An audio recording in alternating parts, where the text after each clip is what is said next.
All right. So today we're going to be talking about business and specifically what our experiences have been with finding a niche, finding a niche, however you want to say it. I'm just going to say niche.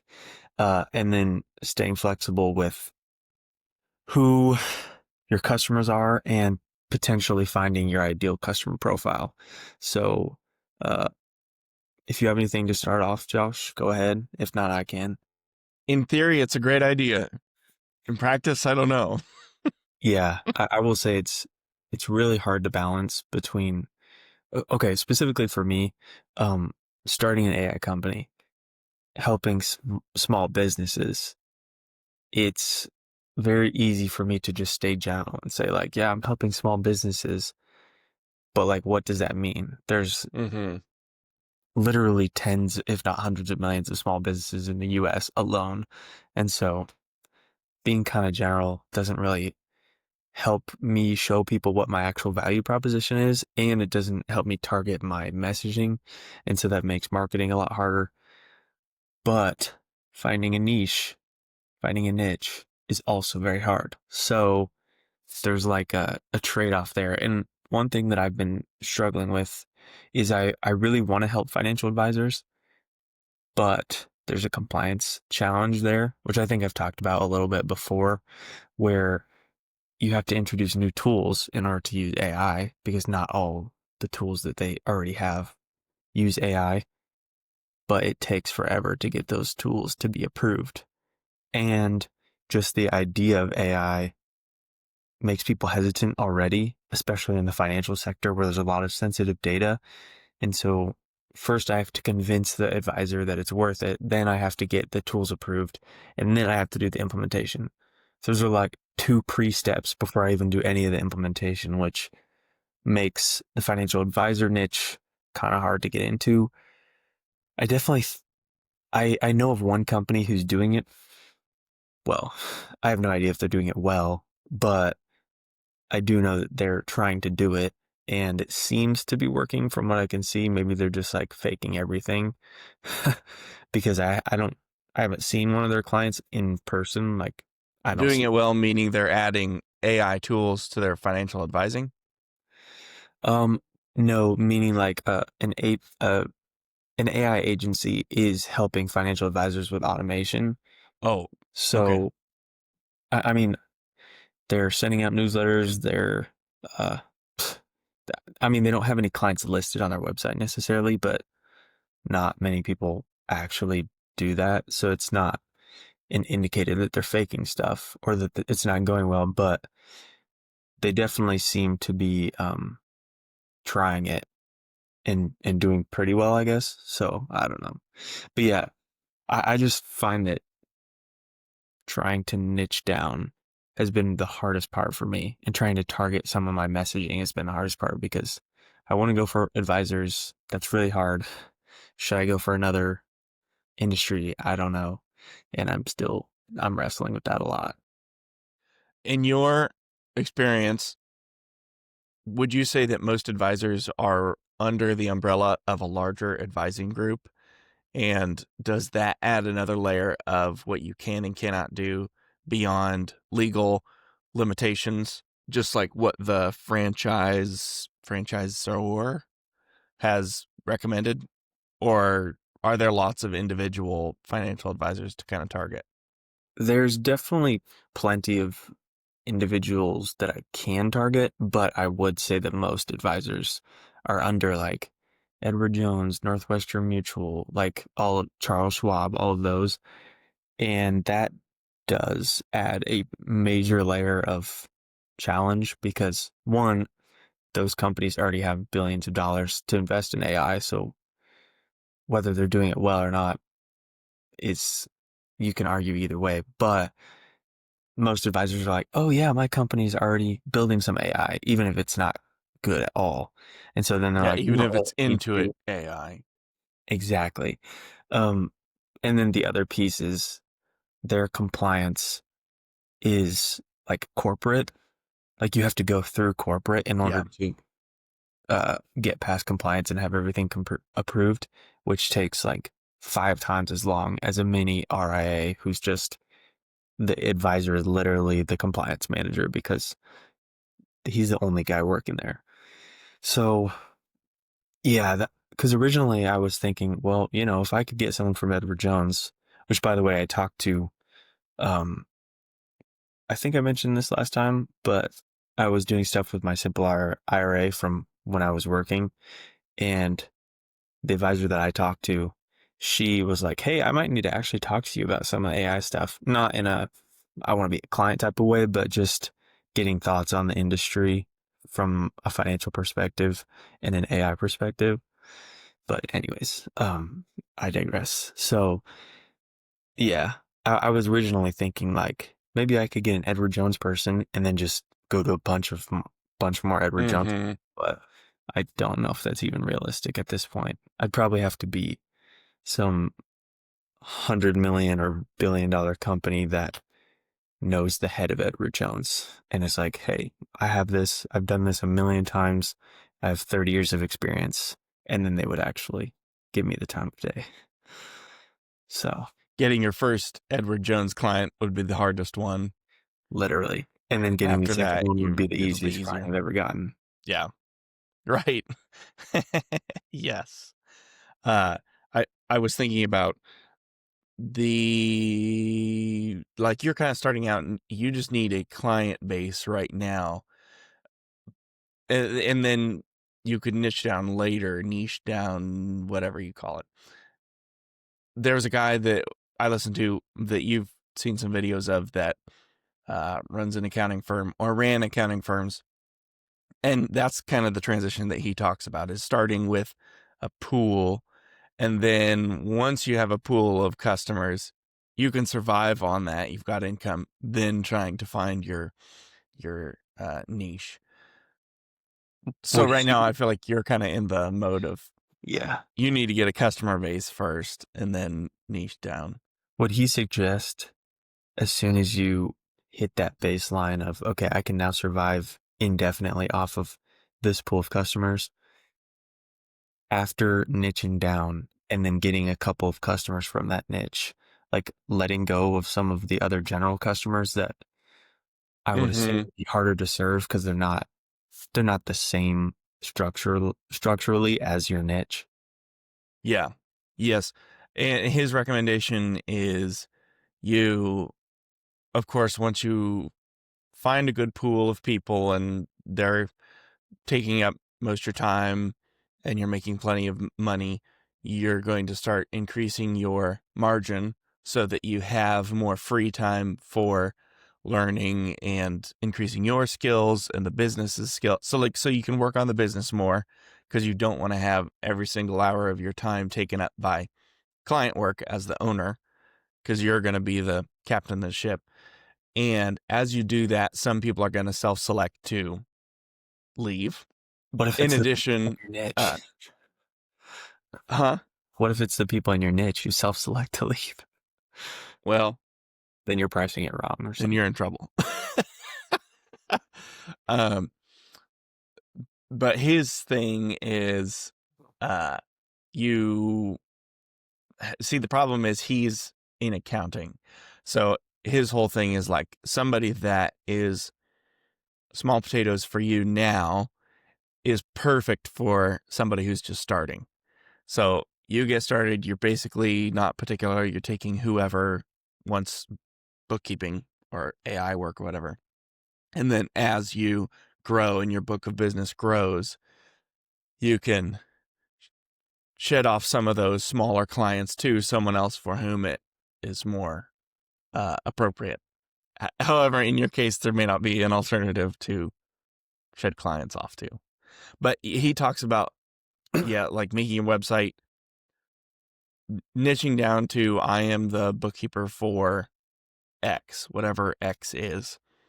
Because when somebody is working in the X space, I think his example is always beekeepers. Like you're the accountant for beekeepers. Uh, Hey, I don't know that's if that's a great idea because beekeepers are by and large very cheap people, but uh, either that or they just do it as a hobby. And his point is if they Google something or if any sort of ads find them or whatever, you want to be pretty much the option. Like there's really no other option besides you. So you're probably in a good space as far as financial advisors. It sounds like there's one other person trying to do it, but um, yeah, you just got to get the book of business. It sounds like. Yeah.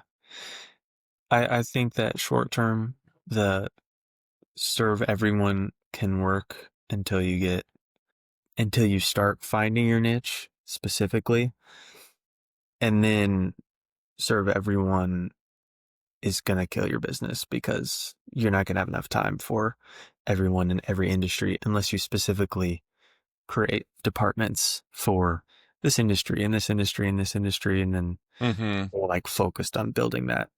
But yeah, if you try to serve everyone by yourself, you're going to die.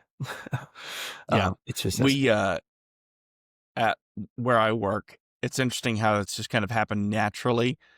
Because I tend to agree that from a serving basis, I like working with all different types of people, and I like helping all different types of people. And the important part of that is you are playing on the explore part of business, because at any given point, you are looking to experiment in a new area or with a new client base, because you don't actually know how good that client base is until you've experienced them, or you know someone else who's done what you've done in the same area. So there is something to be said for maybe you should always have your feelers out for a new area to start a business or niche down in, or spin off a similar business for a specific niche. That being said, at our work, it's kind of just happened naturally where we found a group of people that what we're really good at is being sort of the full service for clients. Um, and it's the guys who are able to say, just do the thing. Here's what I need done. Just do the thing. I'm not going to bother you. Let me know if you need anything from me. And it just so happens that it naturally emerged that there is a group of people uh, that are in a particular area of work where it's profitable. They don't want to do any of the accounting. So they're not like constantly trying to, well, what about this? What about that? I think most people don't. Um, Most people hate yeah, yeah. well, yes, that's true. A lot of But it people, goes when they're to, not making money, yeah. uh, tend to get very particular about, well, can I do the accounting? And the thing about accounting is that if you're a business owner, you're smart enough to do the accounting, but your accountant doesn't really make money based on the fact that he's got great technical knowledge over you. Um, we pretty much just exist to be a behavioral fix for you I mean, so I that you'll think actually do it. financial advisors too, you know, most people Yeah. Yes. I mean, most people aren't trying to beat the market. Most people are trying to get the market returns.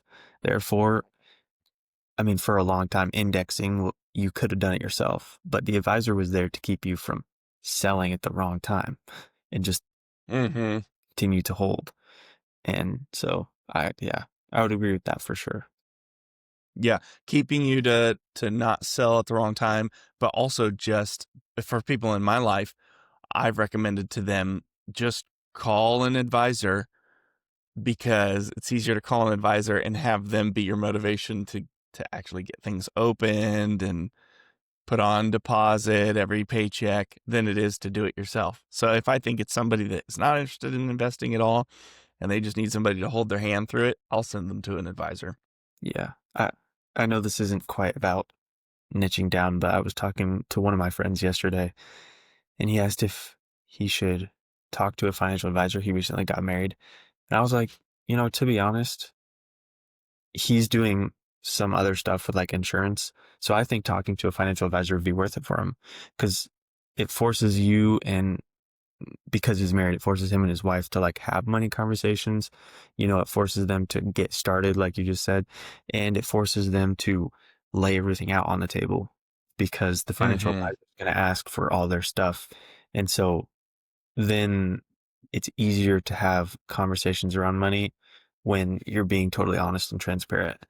Because I know that money can be a difficult topic, especially in marriage, because people have different views and people do things differently. And so the reason why I think about this also is because I was at a networking group yesterday and a company called Blue Trust, which is a Christian based organization that does financial planning, they gave a presentation. And honestly, most of the presentation was about uh, marriages and people being different, but like working together to come to like a compromise on how to use your money instead of one person being the spender, one person being the saver, and like never being able to fit together because one person think this person is wrong and the other thinks the other person is wrong. So it was just interesting that he asked me because I listened to that presentation and it made me think about my own marriage and money and like how I can make sure that my wife, because we are very different in how we spend money, but making sure that we can have open and honest conversations. Let me guess, you're the big spender. Oh yeah, for sure. That's totally me. No, I save For the nothing. viewers, that is not the case at all. No, I am let's, this is exactly what the budget's going to be like. This is exactly how much we're going to save. She's not quite that way, but that's okay. It's okay. We're all different and we're all valuable. Right. Yep. You got to have those spenders. You got to have those givers. Yeah. Back to the niching down. Hey, there you go. You and your wife are just in separate niches, just Yeah. within the same relationship. It's perfect. Perfect. Um, there was a video that I sent you a while back about, I think it was Peter Thiel. The competition is for losers. Yeah. And when you sent me this topic, I think you mentioned it, where I would say his is different because his comment was that you don't ever want to be in an industry where there's competition. It's not good as an owner or an investor. But like the example he gave with PayPal, being a founder of PayPal, was they pretty much went from 0 to 100 as far as customer base. Like it's a little bit different than relevance to your business or my business, where they were tied with eBay. Like they basically had one customer base and they wanted to be the payment option for this one uh vendor, eBay, so that all these people would use them.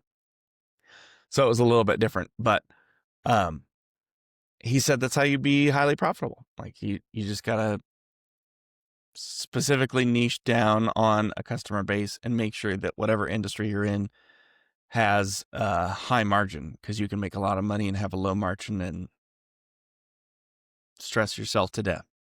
Yeah. I mean, that's kind of why I'm thinking about the advisory industry because one, there's like no one doing it. The company that I know that's doing it, or at least says they're doing it, doesn't seem to be very big. And so there's plenty of advisors out there.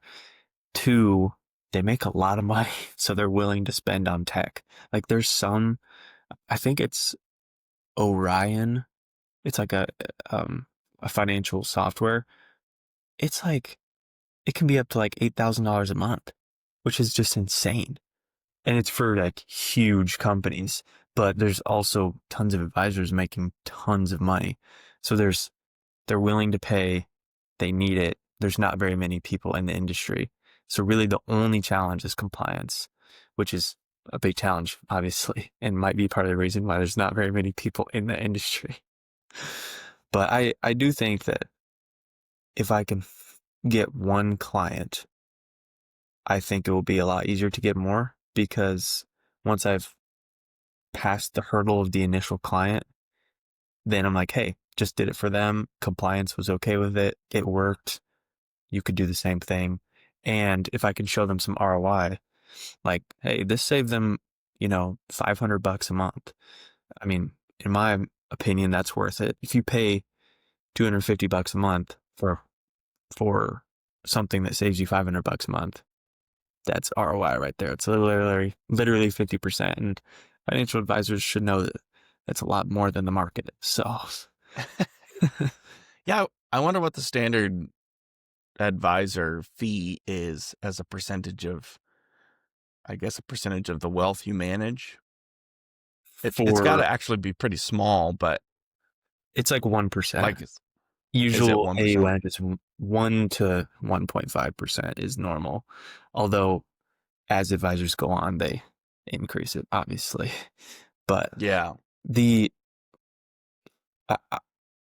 it's a good way to not, or it's a good business model to make money for the advisor.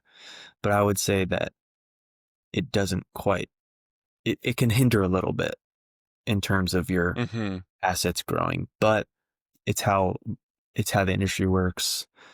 So it's just how it's going to be. There's not really much that Yeah. you can do about it. And I've kind of had to come to that realization because I don't like the 1%, but also I'm someone who likes control of my own money. So to me, that not giving up the 1% is worth it. But to people who would be just blowing the money anyways, the 1% is definitely worth it to at least get them to Right. invest a little bit. Mm-hmm. Mm-hmm. Yeah, it's much better than the alternative of squandering your money, if that's the Yeah, alternative. for sure. Uh, I think when you sent me the topic today, it was kind of like niching down versus flexibility. And I was also thinking about the nice thing about your situation is that it's basically you and a programmer. And so if you really try to niche down and it doesn't work, you can pivot quickly to a different niche. Whereas other people's businesses, that may not be the case. If you've got this big behemoth of a ship that's already headed in a direction, Yeah. you No, can't niche and remain very flexible. yeah. And I think really the niching down versus staying flexible is like when to stay flexible and when to niche down, which we've hit Mm-hmm. on of you stay Yeah. flexible until you have the income to support yourself. Then you start being more intentional about niching down. And like you said with where you work, it's kind of naturally happening because I've just been talking about AI and I'm getting clients in multiple different industries, even though I'm like, I'm doing advisors, I'm doing advisors, I'm doing advisors. I have zero advisors and I have like 4 or 5 other clients in different industries.